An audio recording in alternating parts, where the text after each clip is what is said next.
Женщина обнаружила в своем доме необычного котенка, и с первых мгновений стало ясно, с ним что-то не так. У него были непропорционально большие глаза и странная кожа. Когда она показала его ветеринару, тот побледнел, отступил назад и без объяснений вызвал полицию. Позже выяснилось, что это вовсе не котенок. В то утро Эвелин проснулась от странного звука из комнаты, которую не открывали много лет. Звук был тихим и прерывистым, словно кто-то осторожно шевелился среди старых вещей. Подумав, что туда забралась бездомная кошка, она взяла метлу и, немного поколебавшись, медленно приоткрыла дверь. Комната выглядела нетронутой. Та же мебель, те же занавески, тот же застывший запах прошлого, будто время здесь остановилось.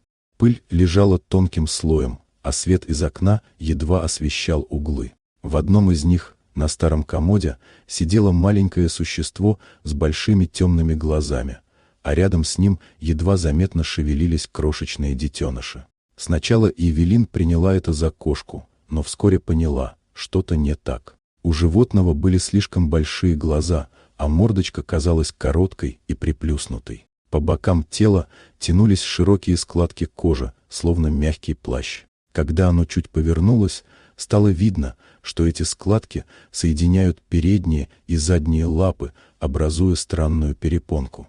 Детеныши выглядели еще более необычно. Крошечные, слепые и почти без шерсти, они тихо прижимались друг к другу и едва слышно пищали. Их внешний вид мог напугать неподготовленного человека, настолько они отличались от привычных котят. Эвелин решила не рисковать. Она медленно отступила, аккуратно закрыла дверь и позвонила в службу защиты животных. Приехавший специалист сразу насторожился, услышав описание. Осмотрев животное, он сосредоточился на деталях: огромные глаза, кожные перепонки, пропорции тела.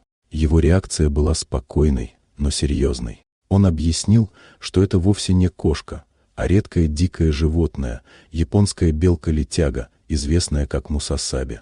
Эти существа ведут ночной образ жизни, поэтому их глаза такие большие, они позволяют отлично ориентироваться в темноте. А широкие складки кожи – это не аномалия, а особая перепонка, благодаря которой они могут планировать между деревьями. Специалист добавил, что детеныши выглядят непривычно из-за возраста. Они только родились, их зрение еще не развито, а шерсть практически отсутствует. Этот вид находится под защитой, и любые попытки вмешательства запрещены. Животных нельзя трогать или беспокоить. Поэтому было принято решение оставить все как есть и просто изолировать комнату до тех пор, пока семья сама не покинет ее. Сначала Эвелин было не по себе от мысли о диких животных в ее доме. Но со временем она заметила, что мать ведет себя спокойно и не проявляет агрессии без причины. Ночью из комнаты доносились тихие звуки, шорохи и едва слышное попискивание. Однажды ей удалось осторожно заглянуть внутрь и увидеть, как мать бережно кормит своих малышей, прижимая их к себе и аккуратно вылизывая. Это выглядело трогательно и спокойно. Постепенно страх сменился интересом.